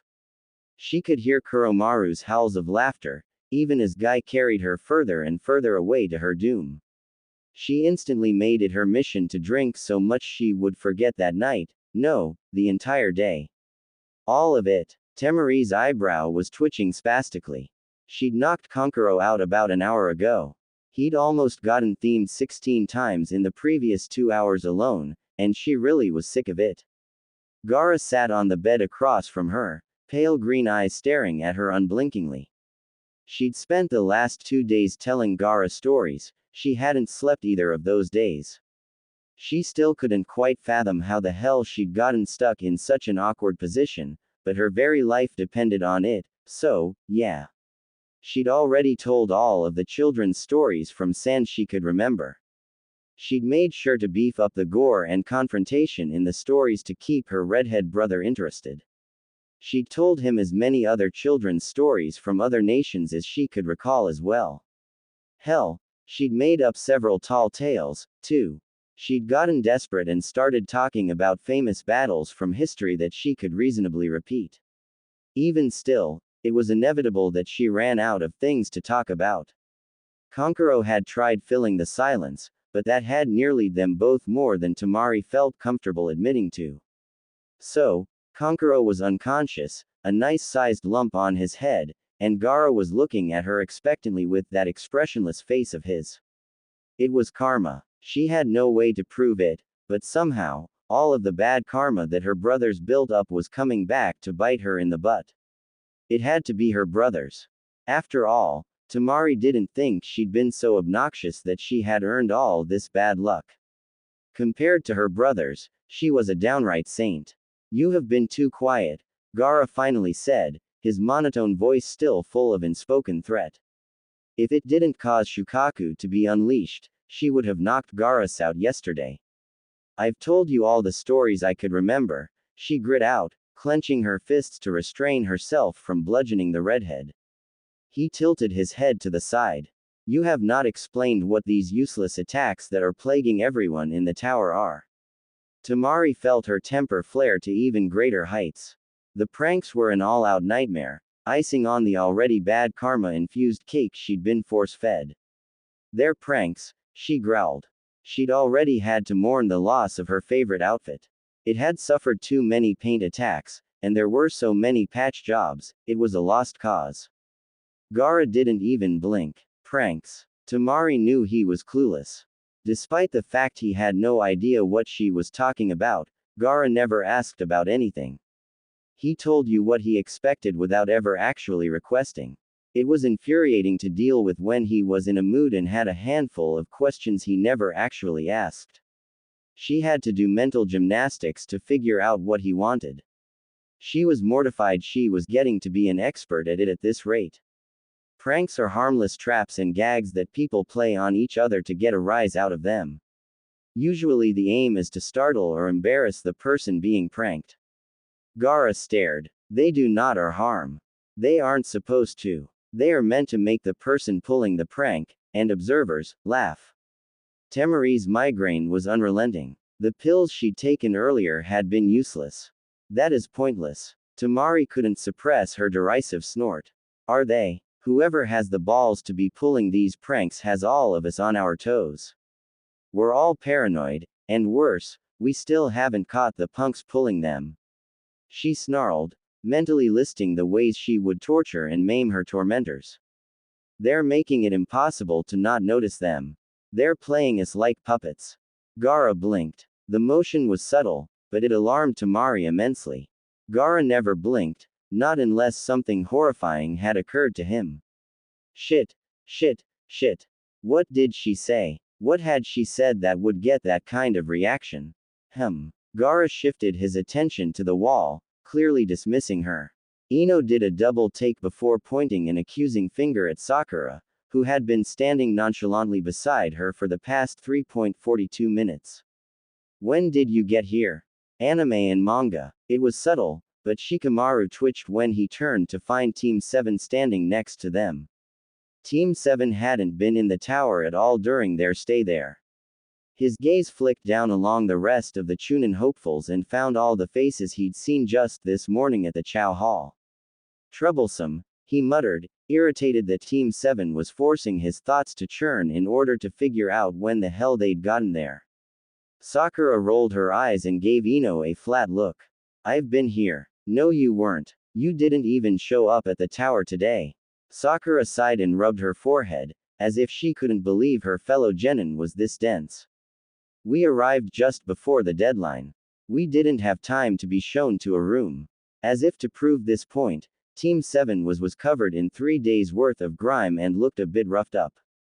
Sakura's pixie cut had a couple cow licks and her eyes seemed to have dark circles under them.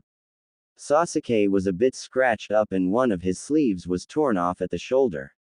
He looked constipated every time his eyes darted to said sleeve and saw his bare arm staring back. Sasuke had already spent 10 minutes in their hidden cubby in the basement whisper yelling at Naruto for ripping it off in order to help their masks. He'd also tried really hard to see if there was a way to get the Sharingan to set things on fire with looks alone, because really, seeing that orange jumpsuit go up in flames was a large improvement, and frankly, Naruto deserved it. It was his favorite shirt. He blatantly ignored Naruto's argument that he owned 8 more of the exact same shirt. Naruto looked like he'd fallen in a mud puddle and reveled in it. Ino scoffed. Geez, maybe you guys should have given up. Her eyes dart up and down Sakura's rumpled figure. I mean, seriously. You look like crap. Sakura's eyebrow twitched. No one noticed, but Sasuke shuffled slightly closer to the picket, completely prepared to beat the living snot out of Ino and her teammates if Sakura decided to take action. He knew they needed to uphold their masks, but he was willing to sacrifice it a bit if it meant helping Sakura maintain her standing next to her old childhood friend. Sakura hadn't yet admitted it aloud, but Sasuke and Naruto both knew that she regretted that she'd sacrificed her friendship for foolish reasons. It also meant that Sakura couldn't afford having Ino look down on her for any other reasons than their rivalry over Sasuke. Naruto's blue gaze darted to Ino, as if comprehending for the first time that she was present. Hey, you guys made it. And he walked up to slap her on the shoulder with his slime-covered hand, beaming at her the whole time as mud splattered all over her side and face. Good job. I figured Shikamaru couldn't be bothered. Hee hee. Silence descended on the small group, and even several of the other Chunin hopefuls had paused to witness the explosion about to occur. Ino's neck audibly cricked as she looked down at the mess he'd made of her outfit. It was the last whole outfit she'd had. The others had been sacrificed because of some jerkwad that had been terrorizing the genin in the tower. You lived, beamed an excited voice. As heads turned, Anko flounced up and scooped the mud-covered blonde into her arms and spun him in several circles. Of course we did. We're awesome, boasted Naruto. Anime and manga. She laughed loudly and dumped him on his butt. Whatever. It just means I still have chew toys for my lovelies. A snake slithered out of her sleeve and tasted the air with its tongue. She seemed completely unbothered by all the mud now covering her. Listen up, boomed a voice. We're getting started, so line up. Several of the genin sighed as they all lined up, a bit sad they didn't get to see a precursor beat down. You're dead, Naruto, hissed Ino, shooting him a menacing glare as she moved to Choji's other side so she was as far from Naruto as she could get without leaving her teammates. Naruto edged his head to the side and squinted at her. Huh. His gaze darted to Sakura, but she just gave him a strained smile and shook her head. Sasuke tripped him. Hey, you jerk. What was that for? Sasuke sneered, eyes flicking away to pause at Sakura before moving to stare moodily into the distance. You tripped over your own feet, Dobi. Get in line. Barked the Chunin once more. Naruto stuck his tongue out at Sasuke to refrain from smirking at him, shuffling to the other side of Sakura, effectively keeping her pinned between her two male teammates. She shifted, reaching down to adjust her hip holster to hide the fact she nudged the blonde's arm in thanks. He danced in place, his normal mischievous grin spreading across his face. The older ninja rolled their eyes at his enthusiasm, figuring he wouldn't make it to the final event. Help me! Screamed Mickey, his brown head weaving in a disjointed fashion as he ran like a bat out of hell. Ino was snorting like a mad bull, her rage at Naruto transferred to her new victim courtesy of his sarcastic remark about not having time to clean up after her mud bath. She'd nearly made a pincushion out of him multiple times, and his outfit was looking a bit ratty as he desperately tried to outpace her as she roared a long litany of bodily harm. Sakura looked torn between being smug and feeling pity for the poor boy as he squealed like a stuck pig when Ino finally managed to snag the back of his shirt to test his flexibility. Judging by his shrill screaming and the horrible-sounding pops, he wasn't all that limber. Naruto looked a little green.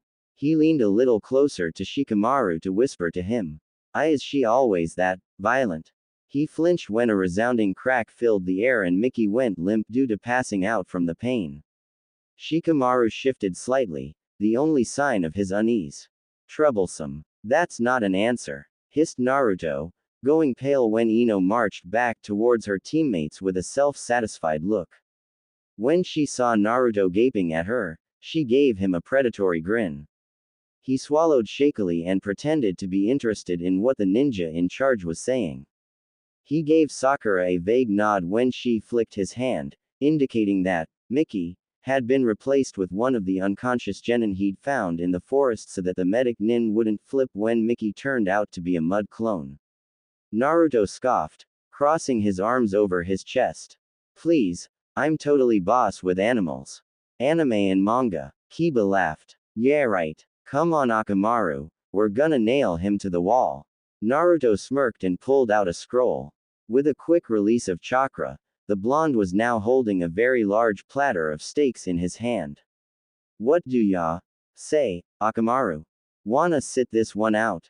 I have some fresh, juicy, raw steak calling your name. It was a bit amusing to see both Akamaru and Kiba drooling. Kiba blinked, realizing what was on the line and quickly shook his head to snap himself out of it. Man, that was sneaky, Naruto, but. Woof. Kiba gaped. Sit. Lay down. Roll over. Naruto called out each command with a stake in hand, and the small white puppy dutifully performed each trick with a madly wagging tail. Akamaru! Burst Kiba, betrayal making his voice crack. Naruto happily set the plate of raw meat down, and the white pup dove into it like he had died and gone to heaven. Naruto grinned down at him before turning to look at Kiba when the other teen roared at him inarticulately. Right. Almost forgot. Naruto grinned ruthlessly. Gotcha. He pointed at Kiba with a feral grin. Kiba crouched, ready to lunge at the blonde, but the familiar nick of a blade at his throat made him freeze. Stay, was the cold remark. Kiba watched in stunned disbelief as the blonde standing by Akamaru went up in a puff of smoke. He cried out in alarm when the white puppy flopped over mid-bite. The blade at his neck dug a little deeper. Relax, murmured Naruto. It's just laced with sleeping powder. Kiba could hear the smirk in his voice when the blonde leaned closer.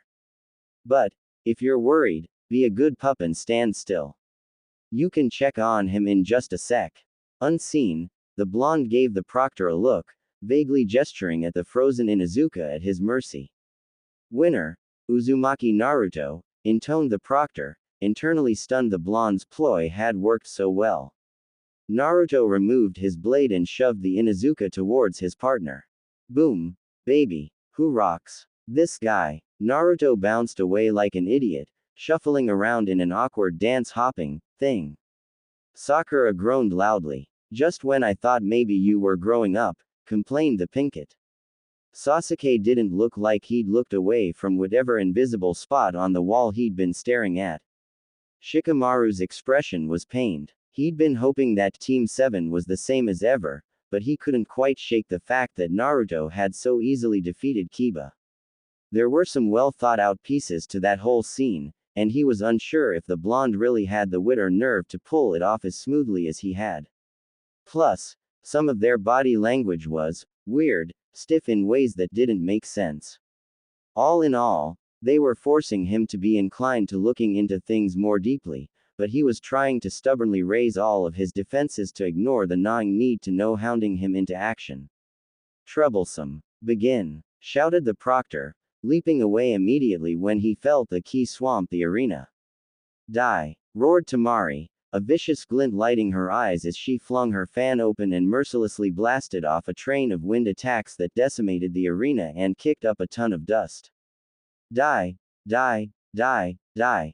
The other ninja watching all edged away from the deranged blonde as she ripped up the arena like a madwoman, her cackling laughter filling the air. Gaara blinked at her wash of bloodlust, startled at the unfamiliar feeling of pride that swelled within him. Kankuro was faintly whimpering, knowing that he was going to be next, considering she would unjustly take it out on him that only his clothes were available to borrow. Both of her siblings also secretly wondered if the rumors about beauty sleep were actually true. Sakura shot Naruto an alarmed glance as he grimaced and sweat sprouted along his brow. He discreetly waved off her concern but didn't dare look away from the fight. Already he'd had to recreate Sonya 9 times in less than 30 seconds. Considering how much chakra and effort went into each clone to make them more sturdy than average, it was becoming rather straining to keep up with Temari's ruthless slaughtering of the arena and her opponent. He needed to train his clones to quit mouthing off about women's attire. Clearly it was a trigger for murderous rage and a horrifying beatdown. His last clone, Daisuke, looked petrified. Naruto really couldn't blame him. Hinata stared in mute shock as the raven-haired teen across from her crumbled into a sobbing mess. I give up. I forfeit. He shrieked, hiding his head under his arms as he curled up into a ball in the middle of the arena. Hinata glanced at the proctor, at a complete loss on what to do. All she did was fall into her stance, while racked with nervous trembling, and look up at her opponent. As soon as she'd made eye contact, Aru Daisuke had freaked out, face awash with terror. Anime and manga. Winner. Hyuga Hinata. The proctor sounded just as stunned as she felt. You. Don't me. Daisuke squealed, bolting from the arena like she was about to bring the full wrath of Kami-sama down on his head. Hinata watched the trail of dust he left behind in his haste, baffled beyond words. No one had ever been afraid of her. Ever. She wandered back to her teammates in a daze, activating her bloodline to ensure that she hadn't been hit with an impressively strong genjutsu. She distantly noted that pretty much everyone that witnessed that fight was performing a muttered, Kai. Nope. Not an illusion. The young man had literally run away from her in terror. Because she looked at him. Huh. Shino nudged her arm. You brought your opponent to his knees. If you weren't one of his very observant teammates, you wouldn't hear the humor in his flat tone. Nor the pride, like that was supposed to be normal. Begin, shouted the proctor, leaping away immediately when he felt the ki swamp the arena. Die, roared Tamari, a vicious glint lighting her eyes as she flung her fan open and mercilessly blasted off a train of wind attacks that decimated the arena and kicked up a ton of dust. Die. The other ninja watching all edged away from the deranged blonde as she ripped up the arena like a madwoman, her cackling laughter filling the air. Gaara blinked at her wash of bloodlust, startled at the unfamiliar feeling of pride that swelled within him. Kankuro was faintly whimpering, knowing that he was going to be next, considering she would unjustly take it out on him that only his clothes were available to borrow. Both of her siblings also secretly wondered if the rumors about beauty sleep were actually true. Sakura shot Naruto an alarmed glance as he grimaced and sweat sprouted along his brow. He discreetly waved off her concern but didn't dare look away from the fight. Already he'd had to recreate Sonya 9 times in less than 30 seconds. Considering how much chakra and effort went into each clone to make them more sturdy than average, it was becoming rather straining to keep up with Temari's ruthless slaughtering of the arena and her opponent. He needed to train his clones to quit mouthing off about women's attire. Clearly it was a trigger for murderous rage and a horrifying beatdown. His last clone, Daisuke, looked petrified. Naruto really couldn't blame him. Hinata stared in mute shock as the raven-haired teen across from her crumbled into a sobbing mess.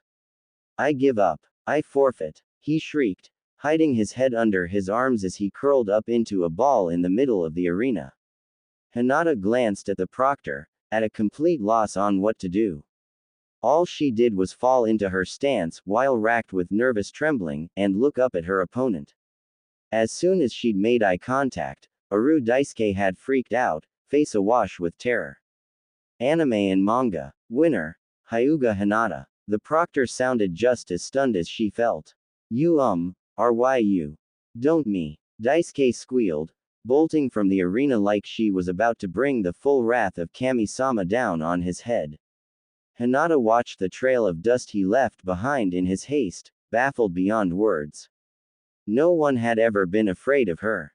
Ever. She wandered back to her teammates in a daze, activating her bloodline to ensure that she hadn't been hit with an impressively strong genjutsu. She distantly noted that pretty much everyone that witnessed that fight was performing a muttered, Kai.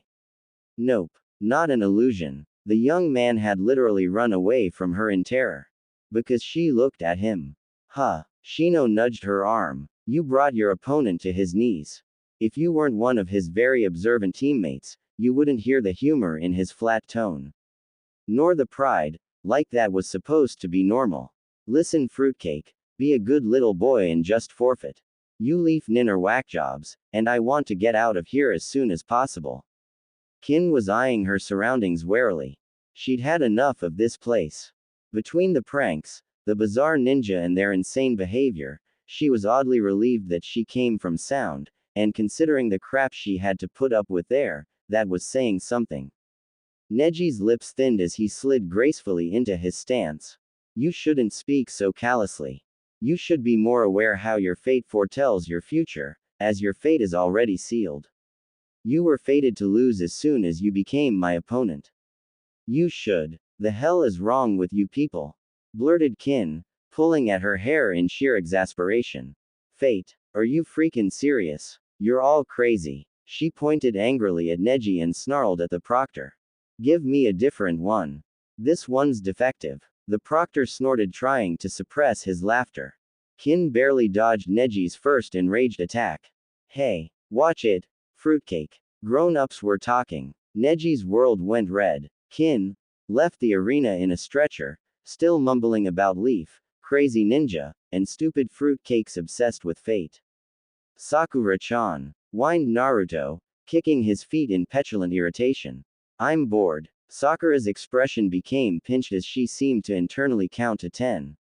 Naruto, we're waiting for everyone to fight. You should be paying attention to them so you know what you're going to potentially be facing in the finals. Anime and manga. Naruto huffed. But it's boring. I mean, it's obvious that Sasuke is going to win his fight. And, I mean, that Rain guy, he won, but it was lame. He hardly did anything. And watching everyone else is boring too. I mean, we already kinda know what our guys can do, right? He squinted up at her imploringly. Sakura sighed. No, we really don't. The academy doesn't count out here, but, she glanced at his pouting visage. Fine, here. She pulled out chain and wire all looped oddly in a tangled mess. Play with this. We still have a good number of fights to go. Thanks Sakura-chan. I'll make sure to cheer for you when it's your turn. Shino was the only one that seemed to know what the odd tangled mess was, as he subtly tensed. Hinata glanced at him in confusion, but he stiffly shifted his head slightly to the side in dismissal. Shikamaru saw the interaction and his frown deepened. Dang it, he really didn't want to be anywhere near Team 7. Now he had to know what the stupid thing was too, just so he knew what the big deal was. I have been given a strong opponent. I shall show Guy-sensei that the power of youth and hard work shall overcome. Lee's rant was cut short when Gaara's sand slapped him across the face and sent him flying. Gaara's expression was flat, but his sand was shifting restlessly. Tamari, having been trapped with the redhead long enough to read the signs, knew that Gaara was unsettled by Lee's behavior. Kid's gonna die, she muttered, ignoring her youngest brother's twitching form after the beatdown she'd given him. The proctor had called her off when Kankuro was just on the edges of passing out. Kankuro had already forfeited his fight due to Karasu being missing, so she could care less that she'd left him in such a state. Lee, miraculously, bounced out of the crater he'd been smashed into. Yosh, that was a strong blow. But the power of youth shall guide me. And, bam, Lee met the wall across the arena, leaving a second crater in its surface. The other genin all sweat dropped. Lee popped out of the crater, spinning in a flip to land before Gaara. Yosh, it seems I must get serious. Youth must. Silence. Gaara stared unblinkingly as sand engulfed Lee's head. The raven-haired youth gesticulated like he was speaking, but the sand muffled anything he was trying to say. Everyone watched the spectacle for a couple seconds before Lee apparently decided, like normal, to solve his problems with his fists. He started raining blows down on the sand covering his head. Gaara seemed a little startled that some of said sand was actually knocked away. Gaara had the sand engulf Lee's hands the next time they landed a blow. Lee looked quite the oddity as he ran around in small blind circles, a large round orb and two smaller ones engulfing his head and hands. He looked ridiculous, and Tenten groaned and covered her face with her hand in embarrassment.